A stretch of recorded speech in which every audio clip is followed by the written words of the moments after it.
Hello everybody! Today I want to take a close look at one of the newest blocks in Minecraft, the resin block. It's really orange and super bright, so how do you build with this? I'm Dippyblether, and as a builder and artist, I'm usually really excited about new blocks in the game, but this one is a real challenge. So in this video, I will use color analysis and color theory to help us find some color schemes and building ideas that work. Let's start by looking at the resin block itself. It's bright orange with a busy texture, and some players have started calling it the baked bean block. Yeah, I can really see why. Yummy, yummy! But as fun as it looks, it's a bit of a challenge if you're trying to make something that looks good. Let's figure out how to work with it. So here's my first impression. The only blocks that match it in intensity are magma blocks and shroom lights. And that gave me an idea. So come with me. I've just made the first work-safe lava pit. The resin blobs here even work as lava splashes. I just wish they had directional textures like the pink petals. Mojang really missed a trick here, but this looks good, right? But overall I still find this block quite overwhelming. It gets a little better when you use the bricks. They actually fit in surprisingly well with the other brick variants, but that orange still looks incredibly bright. So if we want to figure out how to use resin in our builds, we need to look at its color. Resin is a very saturated orange between yellow and red, and this gives me the first color scheme. A color scheme made up of related colors is called Contiguous.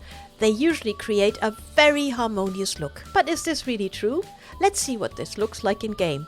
So here is the red to yellow gradient. As you can see, there are already a ton of blocks in this spectrum. The resin block is roughly here in the middle, but because it's so loud and vivid, it kind of sticks out. In fact, I would say this gradient did not really need a new block. It was really quite good already. There are other gradients like these ones that have big gaps. They would have needed new blocks a lot more than the orange gradient. But on the plus side, you now have an extra block just in case you want to build a giant tangerine. So let's try something a little bit more dramatic, a complementary color scheme. On the color wheel, the opposite of orange is blue. Specifically, there's bright turquoise here. Complementary colors are great because they really make each other pop. So here you see what this looks like in game. In fact, the orange glazed terracotta is a perfect example of this color scheme.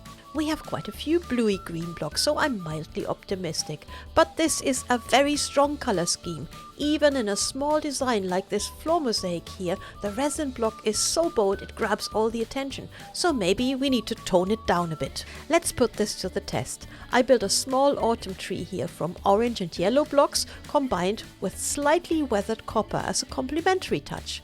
And I used the resin blobs as fallen leaves below here, and also to add some nice shading on the green blocks. While it might not look totally natural, it's quite cartoony. It shows how you can use resin in a creative way. Complementary colors can be quite intense, but they add energy to your design when you use them sparingly. Here is another popular color scheme, the Triad. If you divide the color wheel into thirds, these three colors should go well together. In this case, it's orange, green and purple. At least that's the theory, but in game, oh boy, just look at this. This hurts my eyes. This is bad. So let's just move on. Theoretically, you should be able to tone down vibrant colors by pairing them with neutral colors like white, black and grey. So will this also work for the resin blocks? The answer is maybe. I quickly tried to build a modern wall here with resin accents, but even then the orange still overpowered the design. I think you'd need to try this on a much bigger build with just tiny touches of orange. But I'm not completely convinced yet. And what's more, if you replace the resin with a less textured block, like for instance orange concrete, how much better does that look? Next, let's test this resin with a sleek modern style. Bright orange paired with black is something you might see in real-world architecture. So I built this ultra-modern house with resin bricks. It looks really bold and unique, doesn't it? But I can't decide if I love it. For comparison, I swapped out the resin for orange concrete, and honestly, I'm not sure which one I prefer. Here they are side by side. Which one do you like better? Finally, I took inspiration from Italian architecture. Do you remember the colorful crumbling houses in the Pixar movie Luca? This style works surprisingly well for resin. I used the complementary color scheme, so I combined a mixture of orange and yellow with a bit of weathered copper and warped wood for contrast, and I built this old, charming Italian house. The rustic look hides some of the resin's intensity and makes it feel more natural. Imagine a whole row of colorful buildings like this. That could look amazing. But then come this way. Here's the same house without resin, just with orange concrete. I don't know, better or worse? So here are my conclusions. Resin is not the easiest block to use, but it can work in the right builds. It's bold, it's unique, and it's full of potential for players who love experimenting. But honestly, many builds could just use orange concrete instead. It's not a block we actually need. So what about you? Will you be using resin in your Minecraft projects? Let me know what you think in the comments and check out my other videos on color schemes. Thank you for watching. Have a hippy dippy day. Bye bye.